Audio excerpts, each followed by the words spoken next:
Allez, on est de retour avec notre petite série vidéo sur la Western State 2025 à la conquête de l'Ouest, où nous allons, vidéo après vidéo, décortiquer ce qui va être pour nous une des courses les plus attendues de cette saison. Si vous avez loupé les 3 premiers épisodes consacrés à l'histoire, au parcours et à qui s'est qualifié sur cette Western State, n'hésitez pas à aller les voir pour avoir un peu de contexte sur ce mythe de l'Ultra Trail.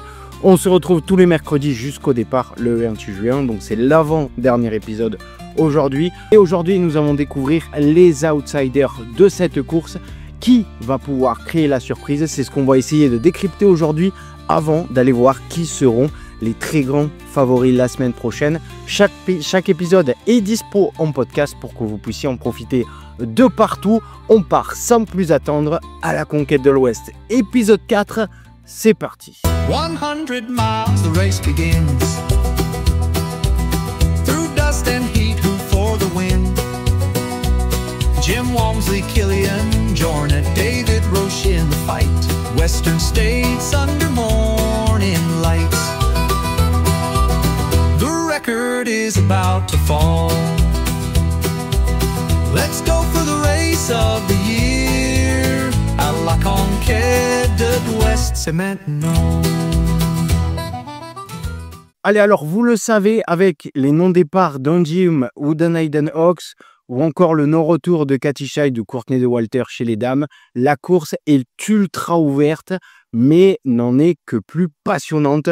On a vu la semaine dernière que des grosses perfs de l'an dernier sont de retour et qu'il y a de vieux records de course qui sont tombés en 2024, notamment lors de la course au Golden Ticket. Ça annonce la couleur sur la forme de certains coureurs, et donc aujourd'hui nous allons découvrir et analyser 6 outsiders, 3 garçons et 3 filles, qui selon moi vont rentrer dans les 10, dans les 5 et peuvent pourquoi pas aller jouer encore plus grand sur un grand jour. Et on commence très fort. Commençons par Vincent Bouillard, et là on parle d'un des phénomènes de l'année 2024. Si vous ne vivez pas dans une grotte, vous vous souvenez sûrement de l'UTMB l'été dernier. Pendant que tout le monde avait les yeux rivés sur un Jim Walmsley, un Tom Evans ou un Mathieu Blanchard, on a eu droit à un autre garçon assez discret, mais tellement costaud pendant la course. Vincent, c'est l'ingénieur produit chez Oka. En gros, c'est lui qui fait partie de la fabrication des chaussures que tout le monde porte. Et là, il a donc créé la surprise de l'année 2024 en s'imposant à Chamonix. Et de quelle manière? Il était 9e après 40 km et il a graduellement remonté petit à petit, alors que tous les autres favoris bâchaient les uns après les autres. Bon bref, on ne va pas revenir là-dessus, on en a déjà assez parlé, tout le monde, que ce soit moi ou tous les médias et même tous les passionnés du trail. Moins de 20 heures sur le l'UTMB plus la victoire, c'était vraiment stratosphérique. Mais à la suite de ça, on était quand même dans l'attente d'une grosse confirmation, et on l'a eu en ce début d'année. Il était aligné sur Chianti, course de qualification pour cette Western State, course au Golden Ticket, aux côtés des 2 meilleurs ultra-trailers de la planète, Jim Walmsley et Kilian Jornet. Eh bien, il aura tenu tête aux 2 zigotos, et il s'est même payé le luxe de mettre une mine à Kilian Jornet dans le final. Bon, Kilian est quand même revenu et il a terminé devant. Et au final, Vincent Bouillard a pris la 3e place et son Golden Ticket pour la Western State. Une perf cotée à 928 points par l'index UTMB, soit quasi au niveau de sa victoire sur l'UTMB. Pour un début de saison, c'est plutôt hyper chaud, sachant que la course avait lieu fin mars. Bref, il nous a confirmé qu'on pouvait désormais compter sur lui dans l'élite du trail mondial, et il devrait faire très mal sur cette Western State, surtout que Chianti c'était en format assez roulant et rapide comme la Western. Et n'oublions pas qu'il s'est préparé cet hiver sur les championnats de cross et qu'il a terminé second des championnats de cross bidépartementaux des Deux-Savoie. Donc voilà, il sait courir vite longtemps, et il a un index sur 100 miles qui culmine à 908 points, ce qui le positionne au 3e rang mondial sur la distance, juste derrière Jim et Kilian. Rien que ça. Alors, vous allez me dire, pourquoi ne pas le mettre dans les favoris et que dans les outsiders? Eh bien, parce que malgré tout ce que je viens de vous dire, j'ai encore du mal à l'imaginer gagner une Western. Alors c'est peut-être très con de ma part, et j'espère qu'il pourra me faire mentir. Mais pourquoi alors? Ben, peut-être parce qu'il y a, je vois, enfin, j'imagine un manque d'expérience sur ces courses-là. On l'a vu à Chianti, ça s'est beaucoup joué sur l'expérience dans le final. Et ensuite, tout simplement, car je vois d'autres profils qui collent plus à la western, que je vois plus facilement vainqueur. Ce sera sa première fois à Auburn, et Dieu sait que c'est une course qui demande d'avoir beaucoup d'expérience et du parcours. Et je le répète, j'espère me tromper. Maintenant qu'on a vu pourquoi ne pas le mettre dans les favoris, mais dans les outsiders, voyons l'inverse. Pourquoi Vincent Bouillard pourrait quand même créer une surprise sur la Western State? Eh bien, parce qu'on parle d'un coureur qui sait gérer l'effort, qui monte en puissance pendant la course et qui a cette capacité mentale incroyable, vraiment assez incroyable, à ne jamais rien lâcher pendant l'UTMB. Il était vraiment focus. On l'a vu aussi à Chianti. Et puis, il a ce petit truc en plus qu'ont les grands coureurs, une vraie sérénité, une intelligence de course qui fait, qui s'emballe jamais, il reste toujours très calme et c'est assez déconcertant. Ensuite, on parlait d'expérience de course justement, et il a cette chance d'être ami avec le mec le plus performant et recordman du parcours, Jim Walmsley. Il va avoir la chance de connaître tous les petits tips sur le parcours. Il a déjà dû en discuter et continue certainement en discuter avec Jim. Il va peut-être même faire des bouts de reco avec lui. Je sais pas trop, même peut-être qu'il les a déjà faites. Autre avantage, c'est qu'il connaît les États-Unis, il y a vécu et il a même remporté des ultras comme le Kodiak UTMB où il avait chopé sa qualif pour l'UTMB 2024.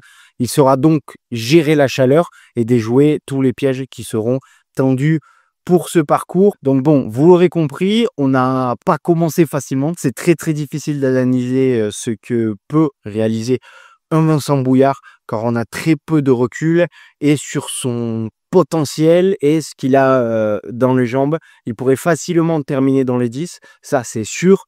Pour mieux, c'est un peu le flou total, on sait pas vraiment de quoi il est capable. Après bon, cette étiquette d'outsider, je pense qu'elle lui va bien aussi et qu'elle lui réussit plutôt bien. Donc attendons de voir. Je vais suivre ça avec grande attention et j'attends votre analyse en commentaire. Dites-moi un peu ce que vous en pensez. J'ai hâte de vous lire. Allez, prochain outsider et direction la Nouvelle-Zélande maintenant avec Daniel Jones.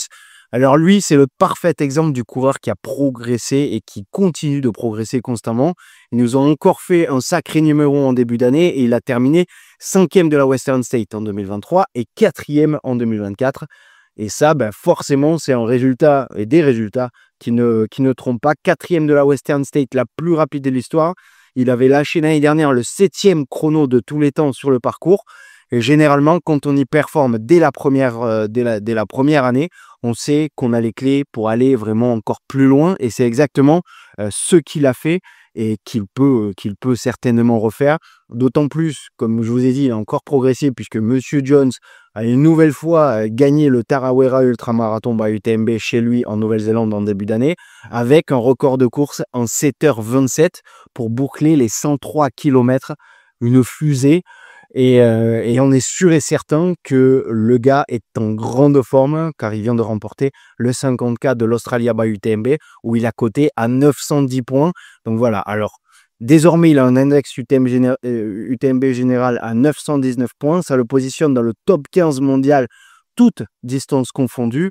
Alors, est-ce qu'il peut gagner ? C'est un peu difficile à dire. Il est rapide, ça c'est sûr. Il connaît la course avec 2 top 5, mais je pense qu'il manque ce petit quelque chose comme sur les éditions précédentes.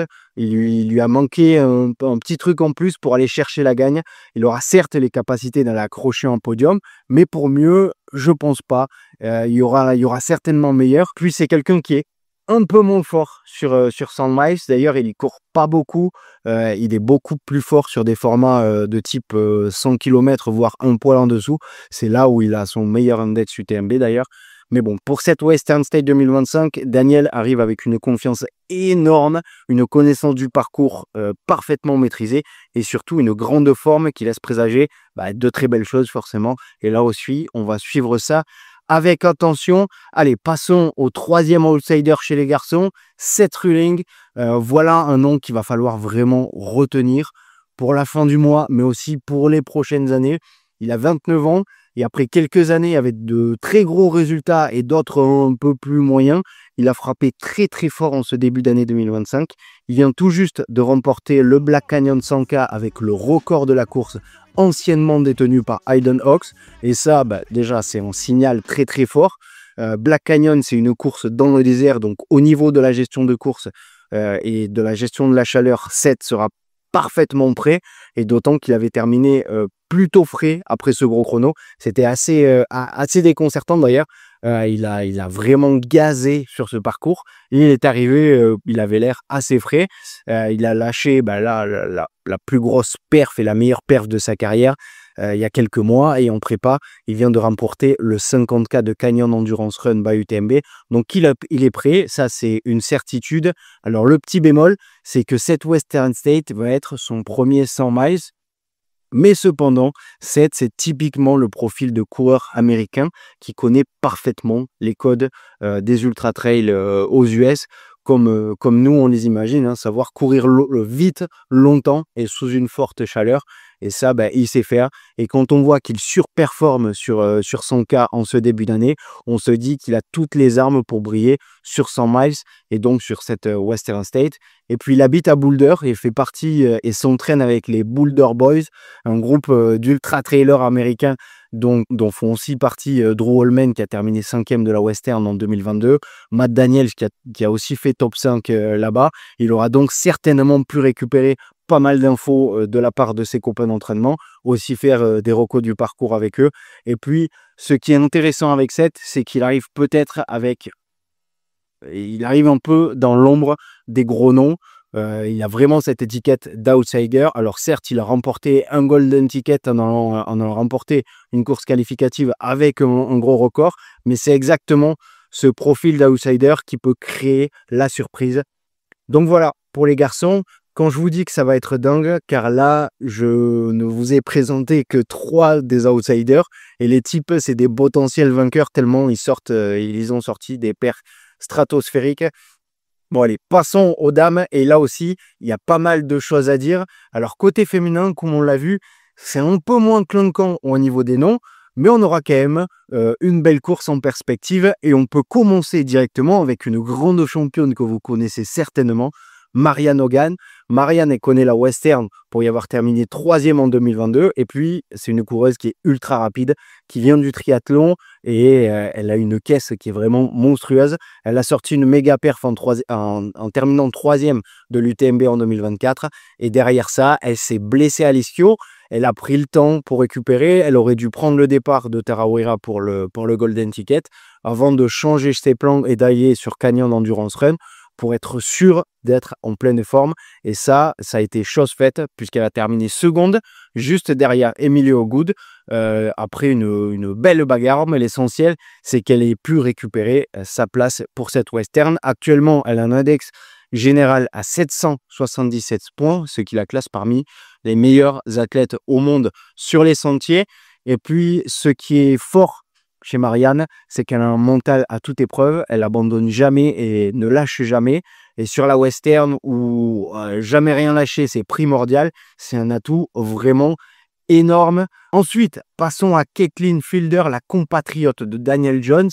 Et quelle année elle réalise? Elle vient de remporter l'Ultra Trail Australia 50K, exactement comme Daniel Jones d'ailleurs, mais c'est pas tout, elle a aussi gagné le Grand Trail des Templiers en 2024. Et Caitlin, c'est vraiment une machine ultra rapide sur les sentiers qui a terminé sur les podiums des plus grandes courses format marathon de la planète.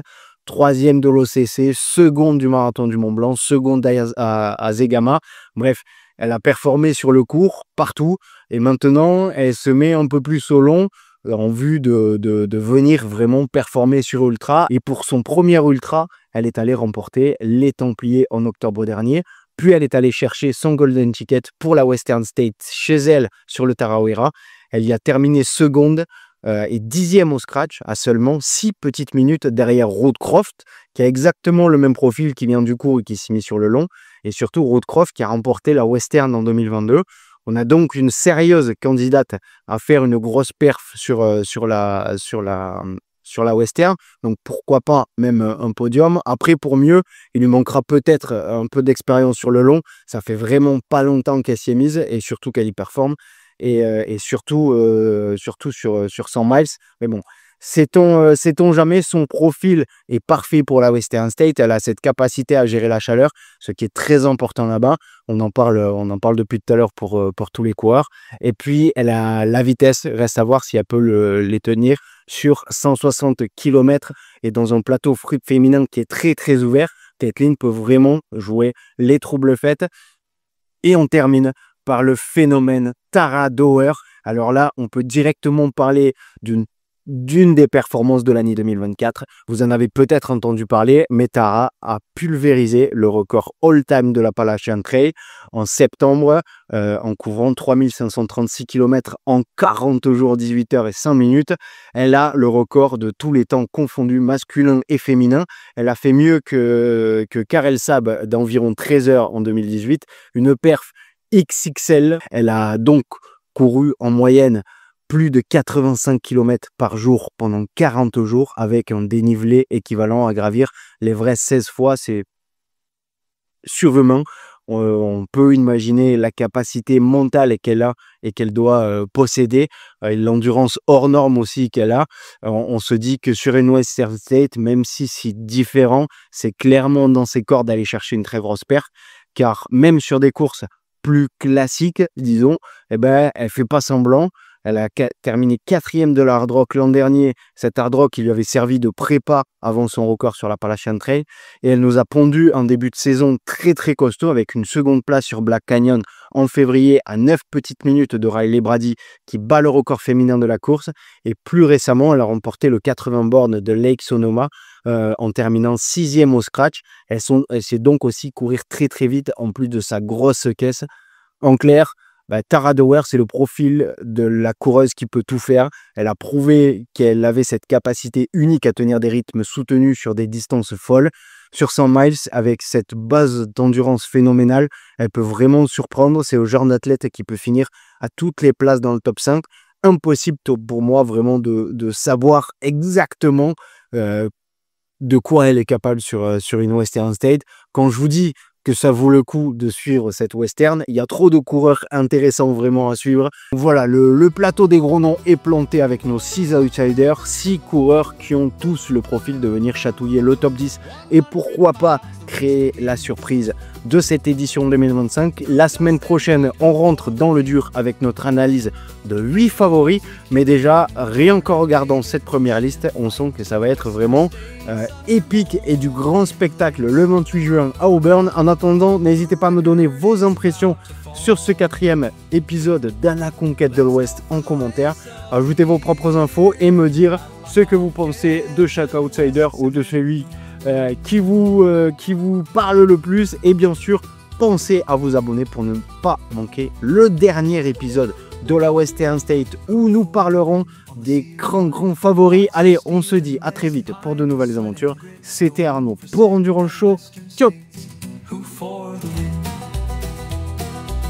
Seth Ruling climbs like mountain air. David Roche runs light, runs rare.